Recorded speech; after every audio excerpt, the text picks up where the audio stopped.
មានអ្វីឈឺចាប់ជាងនេះទេឃើញមនុស្សដែលខ្ញុំស្រឡាញ់ស្មើជីវិត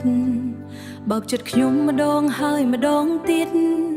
ដូចចិត្តខ្ញុំគ្មានតម្លៃអ្វីឡើយខ្ញុំអត់ធ្មត់ទាំងភ្នែកមានទឹកភ្នែក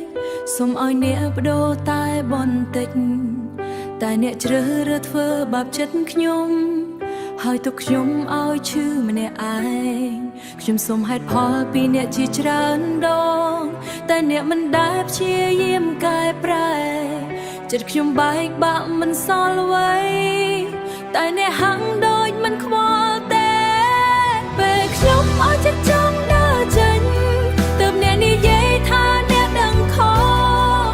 ពេលខ្ញុំឈឺចាប់រហូតស្ទើរតែស្លាប់ហេតុអ្វីអ្នកមិនកែសម្រាប់ខ្ញុំស្នេហាខ្ញុំមិនមែនលេងសើចហេតុអ្វីអ្នកមើលវាដូចគ្មានអ្វីបើអ្នកស្មងតាំងពីដំបូងថ្ងៃនេះប្រហែលខ្ញុំមិនដើរចេញពាក្យថាសុំតោអ្នកនិយាយយឺតពេកពេលបេះដូងខ្ញុំបែកជាខ្ទេចខ្ទីការសន្យាអ្នកគ្រាន់តែខ្យល់បក់មិនដែលធ្វើឲ្យខ្ញុំមានជំនឿវិញខ្ញុំធ្លាប់ជាមនុស្សដែលស្រឡាញ់អ្នកបំផុតឲ្យអ្នកលើខ្លួនឯងតែថ្ងៃមនុស្សដែលស្រឡាញ់អ្នកបំផុតឲ្យអ្នកលើខ្លួនឯងតែថ្ងៃនេះខ្ញុំរៀនហើយថាស្នេហាដែលមិនស្មងគួរតែចាកចេញកុំតន់មកទប់ខ្ញុំទៀតអី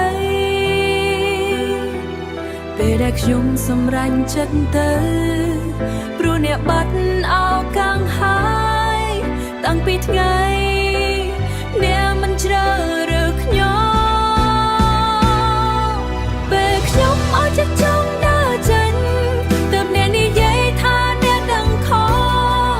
ពេលខ្ញុំឈឺចាប់រហូតស្ទើរតែស្លាប់ហេតុអ្វីអ្នកមិនកែសម្រាប់ខ្ញុំស្នេហាខ្ញុំមិនមែនលេងសើចហេតុអ្វីអ្នកមើលវាដូចគ្មានអ្វី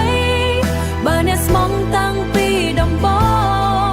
ថ្ងៃនេះខ្ញុំមិនបាត់បង់អ្នកទេ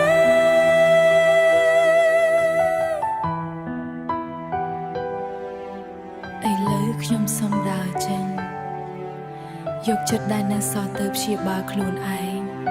ស្នេហាដែលធ្វើឲ្យខ្ញុំឈឺចាប់សូមទុកវាជាអតីតកាល